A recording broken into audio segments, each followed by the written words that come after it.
بسم الله والصلاة والسلام على رسول الله صلى الله عليه وسلم. اللهم ارزقنا الإخلاص في القول والعمل. بريان دين وخصمتان إن شاء الله درب علي كتاب الفقه على مذهب الإمام الشافعي رحمه الله. واني بيشو درس الرابردو باسي شون درس بوني مذهب كان ما نكرت يكم لوا مذهب يتمنى أبو حنيفة ورحمة خايل به، دوام مذهب إمام مالك، سيم مذهب إمام الشافعي، شوارم مذهب إمام أحمد رضا ورحمة خاي جوران لبيت. وباس ما نشكرت كمذهب الشافعي شن صفاتك وشن خصلتك وشن بلوبايك إمام الشافعي ما باس كرت للدرس الرابردوا. وباس ما نشكرت ما أم كتابك لبردس معنا يا فد متن الغاية والتقريب يكي لمتون جورة مهمة كاني مذهب إمام الشافعي رحمة خاي لبيت. وبيوند بتشي وبيوند بأحكام شرعي عملي. نبرو الفقه الشيعة العلم بالأحكام الشرعية العملية من أدلتها التفصيلية، يعني أحكام شرعي بتايبة روجاني إنسان روجانك كدواءكي نيوجكي روجوغري حجكي زكاتكي زكاة دي. أما أحكام شرعية أحكام شرعية يعني شون لبيني شياتا لبيني بينج حكماية أصلي فعل إنسان لبيني بينج حكماية يكم يعني الحرام دوم المكروه سيم المباح شوارم الواجب وبينجم المستحب. يعني بينج حكم هي همو كاريك حكمك يجريت حكم كان جوازا لبينج حكم بريتين لم بينجي كباسمان كرد. أمره كدينا باسي يكم شت أمره باب الطهارة لغة النظافة، الطهارة النظافة. أما لشرع واصطلاح دا ارتفاع وزوال الحدث أو الخبث أو النجاسة، ارتفاع وزوال الحدث أو الخبث أو النجاسة بواسطة الماء أو التراب. طهارة باكر نوا يعني باك راقري إنسان كالاشتيخوي باك رابقريت يكم يا إما نجاستك حكمي فيها يا إما نجاستك حقيقي فيها وتا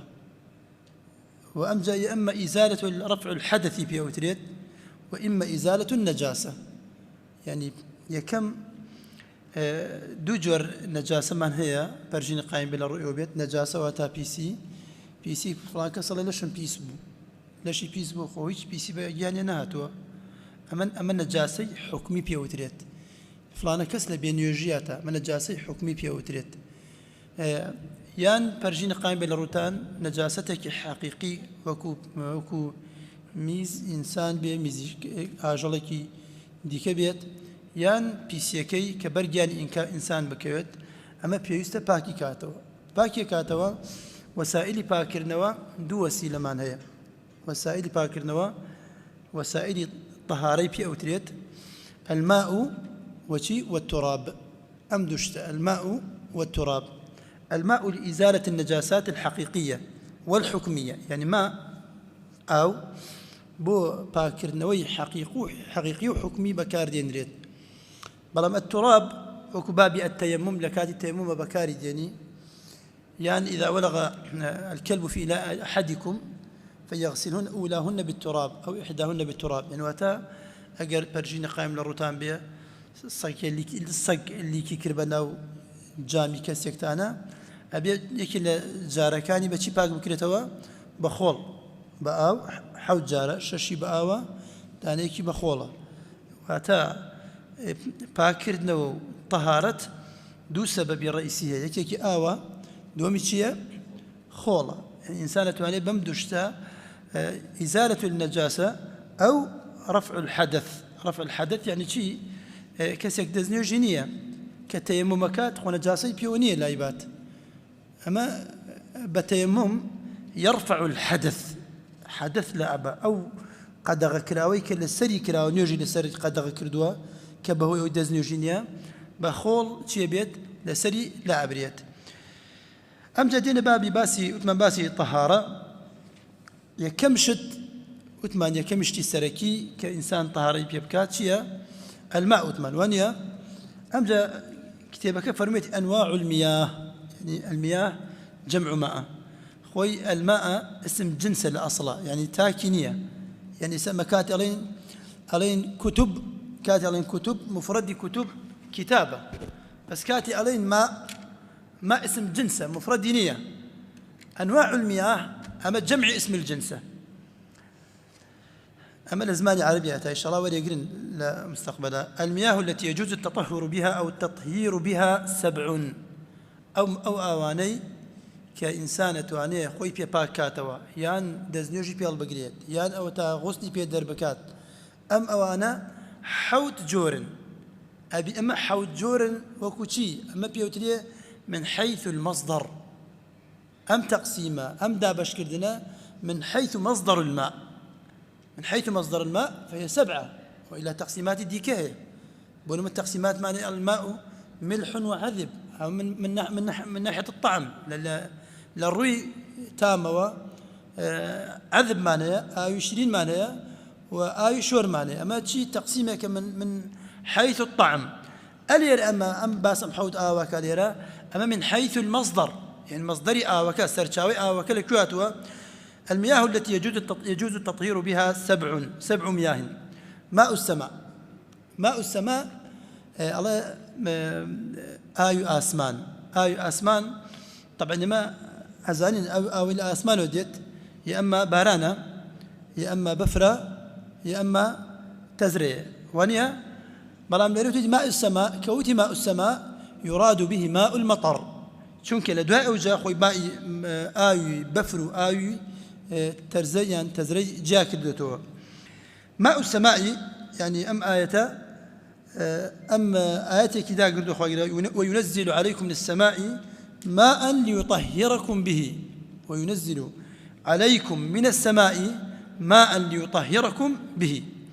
طبعا أم خواجر الأسمان هنا تخواروا بفرمدي خواجر فرميتي ليطهركم به واتا باك تاني بيبكاتو واتا أم كوكو سرچاوا لآسمان وتا وبي أوتري ماء المطلق أم وكو خوي ماوتو شون لآسمانات تخواروا العرز بيت أم دروست دزنيوجي بي بقري واتا باران يكي لا كانتا كدروست دزنيوجي بي بقري. وطهارة بلايان طهارة يعني حكم طهارة خوي حكم طهارة فرضة يعني حكم طهارة بإنسان فرضة واجبة يعني إنسان أجر نيكات تاوان باربيت لدور للرؤية كوا عصى الله عز وجل في أصل الأمر ولا الرؤية كتلوا عصى ما هو سبب لمعصية أخرى. شون يعني يا كم أمريك خوي يقول أمري بيت كردوا إنسان خوي باقرا بقريت لسر أما أجر إنسان خوي باقرا نقريت أو تاوان بارو توش معصية بوا أي باش أجر ببيتو خوي باقرا نقريت طبعا نيوجا كشي قبولنيا وانيا كان يوجد قبول أما دوباره معصيته كتير توشي بيته أما بسبب كديكا أمجا إما ليرى حكم طهارتها واجبة. قال رسول الله صلى الله عليه وسلم الطهور شطر الإيمان. فرق بين الطهور والطهور شيا سيكن الطهور باني طاءك ضمي لسرة الطهور فتحي لسرة كاكس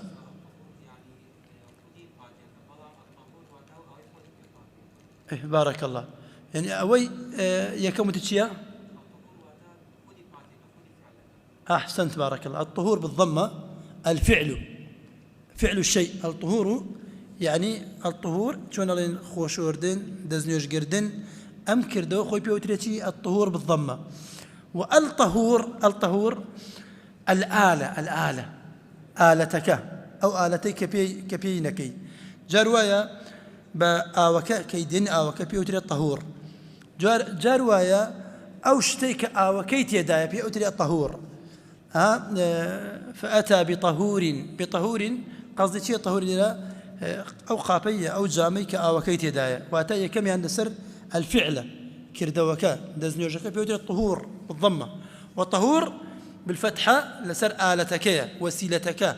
يتر آو بيت يعني خول بيت يعني جاروايا يسمى الشيء بما يحويه يعني يسمى بما يحويه أو شتيك تيايا أكريت دەستنوێژی تیاگیرێتەوە. ماء السماء أم جاء فرمي وماء البحر وماء البحر كابراء كاد بلاي في غمري خواه صلى الله عليه وسلم سأل رجل رسول الله صلى الله عليه وسلم فقال يا رسول الله إنا نركب البحر ومعنا الماء القليل قليل من الماء فإن توضأنا به عطشنا أفنتوضأ بماء البحر فقال هو الطهور ماؤه الطهور ماؤه الحل ميتته. بيا كاد بلاي في غمري خواه صلى الله عليه وسلم وجاي في غمري خواه إما جاري وايا ناو كشتيكاتين لناو بحراتين لنا أم بحرا إما آي بحر أقلي بخوين شورا وأما خنكينيا وأو آوشك بيمانا باش أوناك دزنوجي بيال بقرين إما بس باش أوأك كبي خوينوا أي إما آوشتيري نكيه لا يخمان دزنوجي بيال بقرين أو من بينامينت أي شيب كان لو حالته إما في غمري خواه صلى الله عليه وسلم فرمي أو كات آي بحر طهورة يعني باكا وطهور ماؤه الحل ميتته بحر دو خصلتي تيايا آوكي باكا بو دزنيوش هرچن الشياونية بو خواردن زور شوارا مروف هرچن لي بخواد اون ديتر توني تري ابيتوا واتا فرمي في غمري خواه صلى الله عليه وسلم لآيو بحركة دزنيوش بقرن وشيب كان وهرچي اشتكش لناو بحرا مردار بيتوا يعني بتوبيت أو خواردني دروستا إلا حالتك هتا بوغنك أي بوغني كده وكاتا همش حلالش بوغن ناخريت إذا أما بلقي سرشي بلقي سر آي بحر باكا إس آي كم آي باران بو آي دهم آي بحر بو سيم وماء النهر وماء آي ربار هو إجماعي لسر آي ربار يعني الماء الجاري وماء البئر طبعا ماء البئر لفرمتي زور هاتوا في غمري خواه صلى الله عليه وسلم أنه توضأ من بئر روما وتوضأ من بئر أريس وتوضأ من بئر زمزم يعني أشكرا برشاي صحابة وفي غمري خواه صلى الله عليه وسلم دزنيوجي قردوا لكوا لآي بئر روما بئر أبو لمدينة أبو مسلمان زور جاد دزنيوجان لأقرد لا أصلا إن جلكي بو أم بئره جلكك مسلمان استغلال كردو ببارب يعني فروشت روجه كان في السلام ورحمة الله وبركاته في غمري خواه صلى الله عليه وسلم فرمي من يشتري بئر روما وله الجنة كي بئر روما أكريت وبهشتي بو مسوقرة فقال عثمان إمام عثمان رضي الله عنه سربيا أنا يا رسول الله تسي برزو كل إمام عثمان ودي من أي في غمري خواه من بئر روما أكرم ومزياني باشتم دريا بلام كابراي جلكوتي من نوية فروشم وتي من بكامل لا يفرشم إمام عثمان وتي قيش كمن ويلا تكرم إمام عثمان نوي بيركي كري كان بيركي كري أو رجع حصي خويبوا سري خويبوا روج بالروجبو هاي بو مسلمانان ببلاش يتر مسلمانان أو رجع مخير بن بيسراحة إخوان هم يان هاتن آيو أنا برد كس ناما يبو روجي دوهم أو أنا يقم أو بريد بخوي هم ببلاش تسيكوتوها وأم جايش بيركي حرشي آيو تي آيان برد رجل إنك أوك أما أوك كمبو وكسج لجولك كان يكري جولكوتي لقد أفسد علي عثمان البئر تبقى أخوة عثمان أم بيري لمن تيقدا هل صام جاء إمام عثمان بباريكي زور كم ترلي السنة لا والله باريكي مبالغي لإمام عثمان سن بس إمام عثمان رضا رحمتي خوالي بياوكي تاجربو وعقلك قبري غلابو وبياوكي بالرحم بسول بمسلمانان أم جاء ما بس ما أوي أم باسا أن وكو استطراد يا باسيكين أصل موضوع كمانية بس أو أصل موضوع ما ويا في غمري خواه صلى الله عليه وسلم كإمام عثمان ككري أم لم بيرا أم آمن لي أخوار دو مسلمانان وهمش دزنوجان اللي يقردوا همش غسل يعني دركت واتا أما بلقي بوي آيو بير آيو شيا آيو كيباكا دروستا الشياوة بو دزنوج وماء العين وماء الثلج وماء البرد وماء العين خواه يقول فرميتي ألم ترى أن الله أنزل من السماء ماء فسلكه ينابيع في الأرض أي خلقنا ينابين خواي قولا آي لآسمان دا قردوا آي العين يعني آي كانياو ينابين خواي قولا آي لآسمان دا قردوا وأم آو بوتا كانياو بو إيوا باش أما وجه دلالة ليرتشية وجه دلالة يعني خواي قولا علي آو لآسمان دا قردوا وكلمة كانياو بوتان هي بس خو مرجنية أم آوا يعني أقر بحكم أمن الصا بحكم أم آياتا إشارتك لكوياتا كآيو كانيا وباكا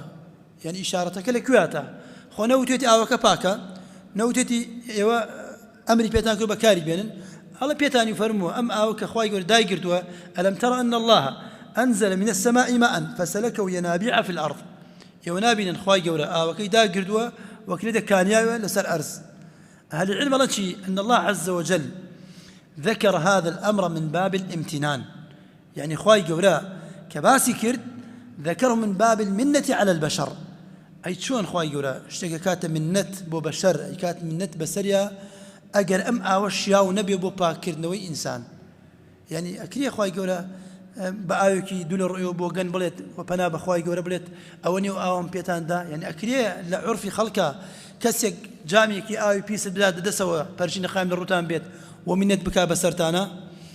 أما معناه يواتا بمفهوم أم آوا باكا شيا وبودزنيوش بو خواي قولا ذكره من باب الامتنان وكل شيء ذكره الله عز وجل من باب الامتنان والتفضل فهو سائغ أكله وشربه ونعمه وماء الثلج وماء البرد وأمجى آي بفر وآي تزرع آي بفر يعني آي بفر شون بكاري بينين آي بفر دو وسيلتين بو بكار هنا آي بفر يا إما بصيغة مباشرة وإما بالتحول يعني صيغة مباشرة يعني بفر راس أخوه بلان بفر براس أخوه يعني بران أخوة تزاني جرمي هي خاصة لو كاتاني كالدنيا زو ساردة ناتواني بكاري بينين أهل العلم الآن بالمباشرة يستعمل في المسح بو مسح يعني تواني آي بفر سرتي فيها بصري وامسحوا برؤوسكم وانيا وأوجالنشي ألا وبالتكرار يعد غسلا وبالتكرار يعد غسلا أو غسلا يعني كدسك بفرد بيها هنا بفرك بس بالراس أخوة كتري كرد أما كم جاري مسحة وبالثاني وبالثالثة يعد شيء غسلا أو غسلا إن كان للجنابة فغسلا وإن كان للطهارة فغسلا أجر دبارة كردة والسيجار يعني أو آوا دبارة كردة أما تشيا أو بي أوتريا شيء بي أوتريا غسل بلام يكم جار يكون مسحا خو أو تزرع أما بالتحول وتا آي بفرك كو كيتو وقرمي كيتو لبرشتكي قرم أم أو أمزا بكاري بيني أو كاتا أو درستو شياو بو طهارة باشا بلقي أما تشيا بلقي أم دوشتا أم تزرو وبفر في غمر إخوة صلى الله عليه وسلم فرميتي اللهم نقني من الذنوب والخطايا كما ينقى الثوب الأبيض من الدنس واغسلني بالماء والثلج والبرد أجر ثلج أجر بفر تزرع باك نبي في غمر إخوة صلى الله عليه وسلم داوانا كات كبتشي بيبكات بوشتانا باكي كاتوا أمجا يعني في غمر إخوة صلى الله عليه وسلم فرميتي إن الماء طهور لا ينجسه شيء الأصل وتا آي بئر آي بحر آي نهر آي ربار آي بفر أمانا الأصل باكن حتاكو بلقيه بيت شي بكات أو لو بلقيه دريكات أمجا فرميتي مؤلفك ثم المياه على 4 أقسام أو لتشيا 4 أقسام يكم جارتي 700 وانيا وثمان أم تقسيمي يكم لتشير يكوا لروي المصدر يعني مصدر الماء مصدري ماء وثمان يعني لأسمانة طبعا أم آواني بيماني دابرايان ماء السماء وماء البحر وماء النهر أما نتشيان بيوتريا ماء السماء وماء الثلج وماء البرد أمانا بشي آسمانين وماء البحر وماء النهر وماء البئر وماء العين بشي أرزين حتى دوبشن بشكي المستقر في الأرض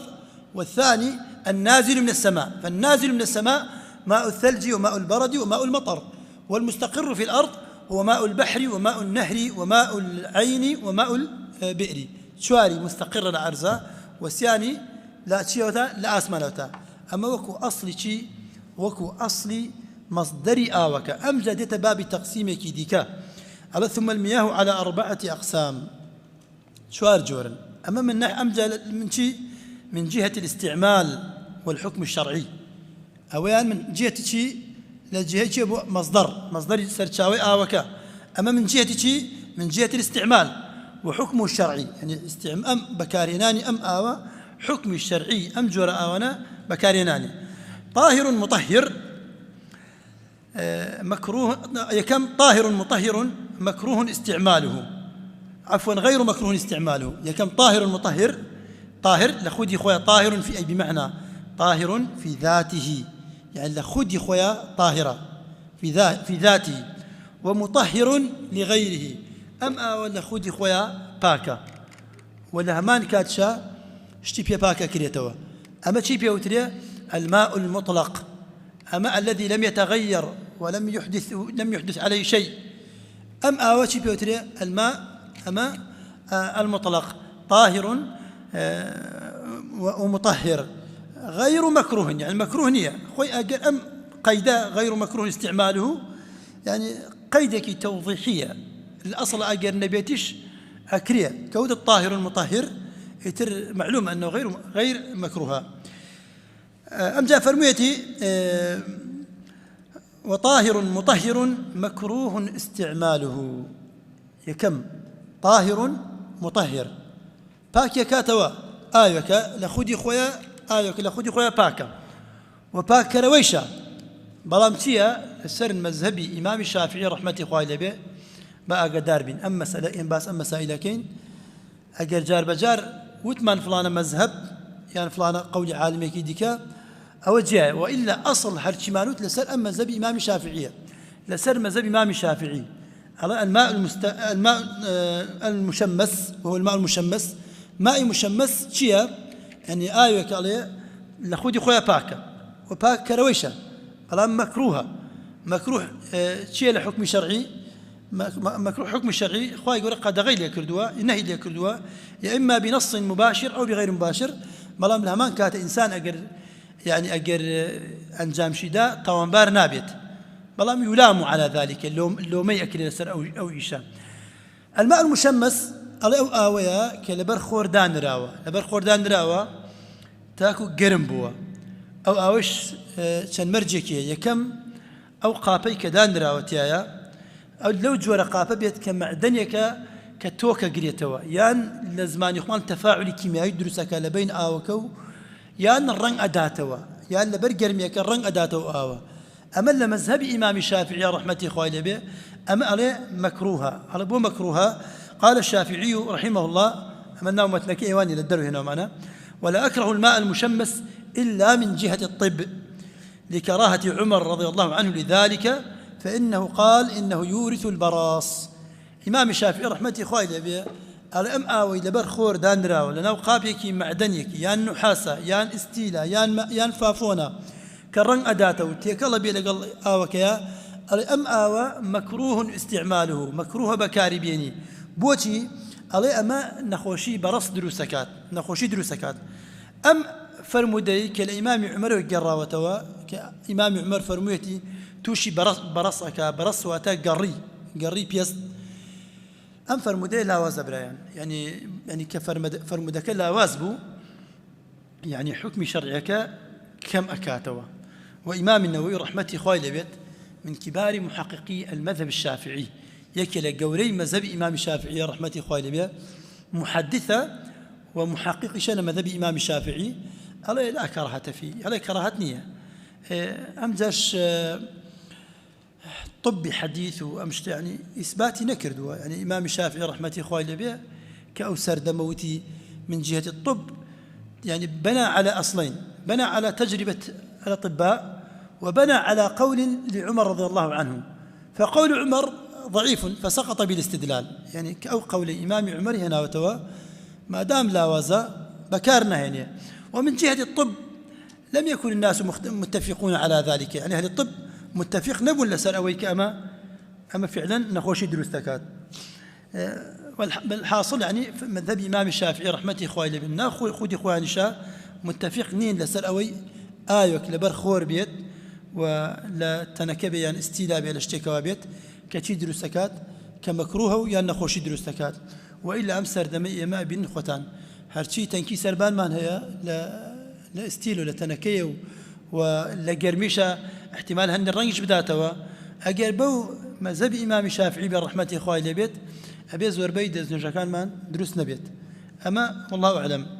أمجا باسي سيميان وطاهر غير مطهر وهو الماء المستعمل والمتغير بما خالطه من الطاهرات. يكم عليه وطاهر غير مطهر يعني أوك خوي خودي خوي باك بلام چیە بەکار بە عملی ئەوە نایەت و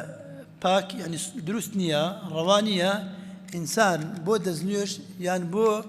غسل بەکاری بێنێت. ئەمەش چییە؟ ئەڵێ هو الماء المستعمل ئاوێک بەکار هێنرابێت. طبعا الماء المستعمل برایان مەبەستی لێرە ماء المستعمل في رفع حدث واجب. أما لا يخوتها بنسن الماء المستعمل في رفع حدث واجب.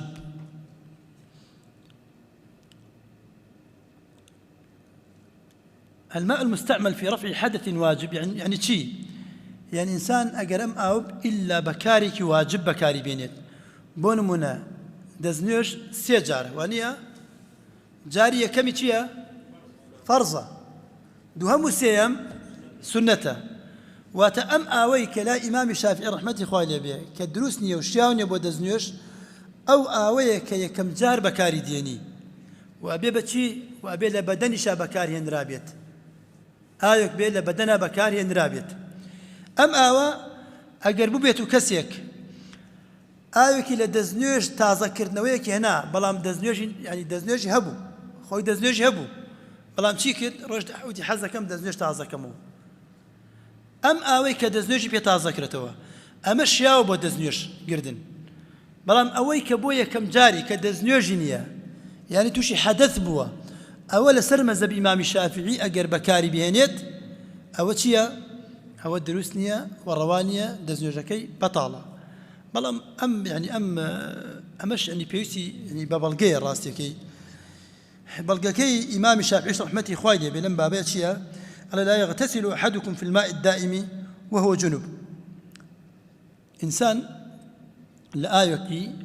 واستوى آيكي يعني آيكي رينكات واستابت عليه أقدار بن خوتاني تيانا شورن يوش أقلشتان قران بو. إمام الشافعي رحمة الله عليه الاغتسال في الماء يخرج من طهورته وإلا لم يكن فيه معنى يعني أقل معناه نبو يعني تو بيطلي آيك راقرا وتو أقل جنوب بيت خوتي تياما شو علي أقل لهيئتي أم آوانا قوريت لحقيقتي أم آوانا قوريت خواهي قورا نهي ليناكات أي باش أوتي طاهر يعني آوكا لخودي خويا أوتي طاهر بلقيا نشيبو لسر أمي آوكا لخودي خويا طاهرة بلان بكارنا ينريت بلقيا أويا لحديث جابر رضي الله عنه قال جاء رسول الله صلى الله عليه وسلم يعودني وأنا مريض لا أعقل شيئا فتوضأ وصب من وضوئه علي. إمام جابر رضي خويل السربية على من خوش بوم زور بيهوش بوم في غمري خواه صلى الله عليه وسلم هاد دزنيوجكي قرد وباش ماوي دزنيوجكي كرد بسرمة. أما أهل العلم لنشي ألينا قال أم باك نبوايا في غمري خواه صلى الله عليه وسلم يعني آيو مستعمل أقل لخودي خويا باك نبوايا جاب في غمري خواه صلى الله عليه وسلم نيكر بسر جابرة بلام كاتي كردي بسر جابرة بو دزنيوج نيكرد بو شفا كردي ألين أما جواز يكيتي ليرا في غمري خواه صلى الله عليه وسلم أم آوا باك بو ككردي سر جابرة بو دزنيوج نيكرد بو شي كردي بو شفاء أم دو بلغي أويك قد غي كرد وإنسان لنا آيك خوي بشوريته جنوب بيت على بمدو بلغي بو ما اندركوت لخودي كما لخودي خوي باكا بلام باك روانية يكم بلغي حديث جابر برزاي خوي للسربيت دوهم بلغي أبوك أقدار لنا آيك خوتا نشون كشي بيت أو الراوستا بيت وخوشورين تان شي بيت بو جناب بيت واتا بو شي بو غسلك فرض جنابة فرضة يموتمان آيو مستعمل آيو بكاري هنراو كي قدغ أبيت كي نابي بكاري بينري على لكاتيك بو فرض بكاري جنابيت كي يقدز نوجد نبو بيت يان لشت جرام بيت وغسلي بيدر بكي واتا أقر بو دز نوجد السنة بو آوكا درستا. يكره استعماله فيما يلاقي الجسد من طهارة حدث أو إزالة نجس أو برد أو تنظف أو تنظيف أو شرب، سواء لاقى الجسد في عبادة أم في غير عبادة. أم أوا إني كردوا بكاري ما مستعمل على أقربوا دزنيج بيت، أقربوا غسل بيت مباشرة لجسم إنسان ندابت. أم أوا أم جبريان والمتغير بما خالطه من الطاهرات. وهر آوكش رنگی گۆڕا بە شتێکی پاک تێکەڵی بوو، شتێکی پاک تێکەڵی بوو، ئەلە ئەم ئاوەش لە خودی خۆیە. بۆ نمونە گڵاسێک شەربەتت کردە ناو گڵاسێکی ئاوە، ئەمە ڕەنگی گۆڕی، ئەمە لە خودی خۆیە پاکە، وانە طاهر في ذاتی، وانە وخالطه طاهر آخر. وشربتك شو ناوي شربتش باكا كببلغي وما يخوينو وانيا أمدو داني كتيكل يكبون براين أمدو آور رنجي قورا لآي مطلق درتشو إمام الشافعي رحمتي خواهي لبيت على شي على أما الشياونية دروسنية بودزنيوش واتاي كابراك لجيقايكا دبيس يافني بيه وآي بيانيه دروسة دزنيوش بيه القريت دروسنية يكمل أصلا ما خذي خوي ماء بيناوتري خرج عن اسم الماء المطلق. أي باش أقل لقل آيو كي ردكات يكلي كرت والرنجة كي قوري يعني شكله كي قوري لقل آيو كي ديكيا تيكلي كرت. أما آوة شي ليكات هنا كي قوريت يعني يقور حكمه كي أمني أنا أمنيت أمي بارك الله فيك. أما باسي تشيك طبعا أقدر بن إما باسي آيوكي محدودة كين بود دزنيوش يعني نعلم في تورا دبي ساردي بكنا حوزي أو حوزي كامل حرام كرت. هو الماء القليل إن شاء الله وريقين أي سدين باس أو إن شاء الله مقدار الماء شنيكا أي سدوا أمديت شنيك يعني ينبتوا أجر أو مقداري كتأثير لآوكات شنيك يعني شنيك كتأثير ليبكات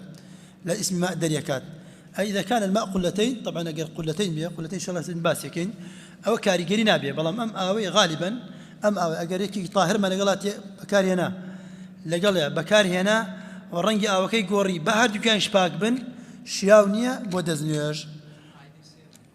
جن أما السيما يكم وثمان طاهر مطهر دوم أو طاهر مطهر وثمان غير مكروهة دوم طاهر مطهر مكروه سيم طاهر غير مطهر. أمجا آية شوارا من كديت بيش مانوا تبيوتريا الماء النجس وماء نجس وهو الذي حلت فيه نجاسة وهو دون القلتين أو كان قلتين فتغير والقلتان 500 رطل بالبغدادي تقريبا في الأصح.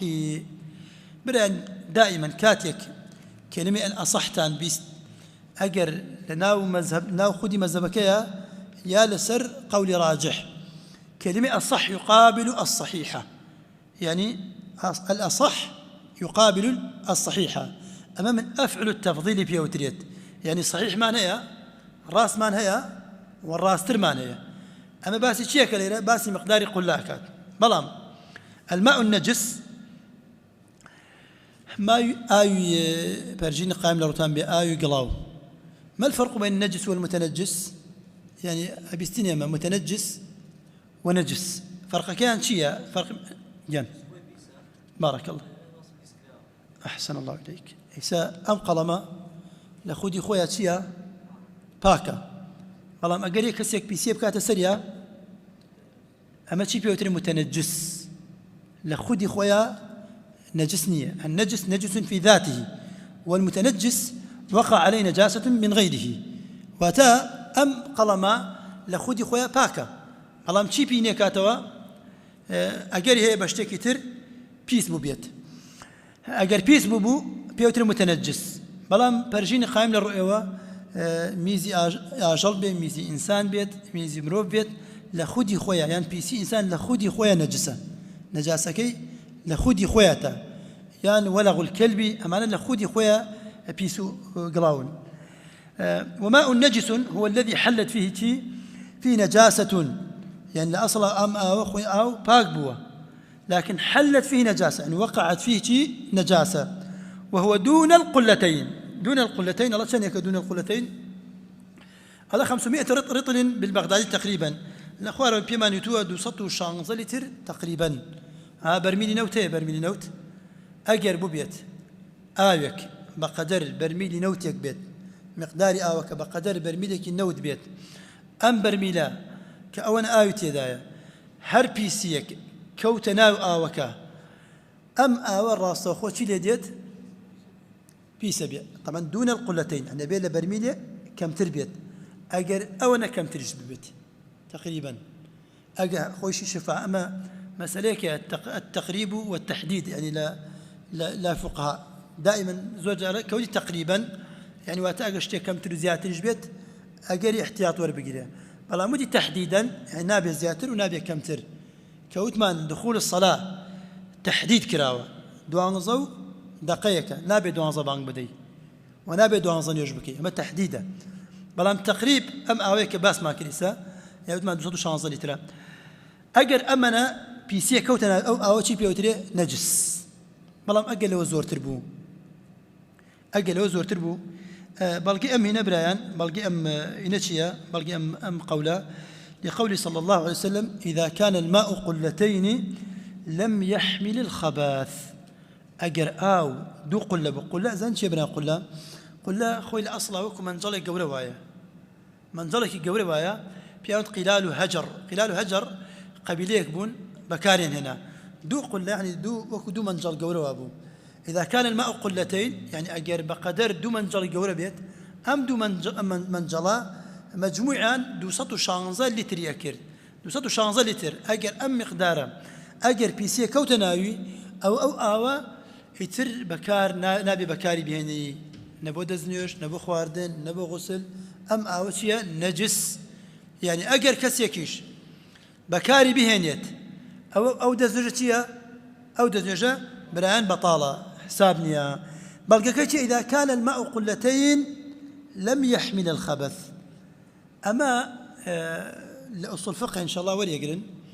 مسألة شيء مفهوم الموافقة ومفهوم المخالفة ليرى همو نصك ديت برشاوتان بران همو نصك ديت برشاوتان بتشن جوركي شوازكي زور بلقى كلي ورا جيريت وتيجيشتن لبلقى ورا جيريت جارب مفهوم مخالفة جارب مفهوم موافقة جارب بإشارة النص جارب بإيماء النص جارب باقتضاء النص جارب بعبارة النص جارب بدلالة النص يتر زور ليرى ما شي معناه نصك معناه إذا كان الماء قلتين لم يحمل الخبث أي يعني شيء بمفهوم المخالفة إذا كان الماء دون القلتين حمل الخبث أجر ببيت آوكا لخواري شي بيت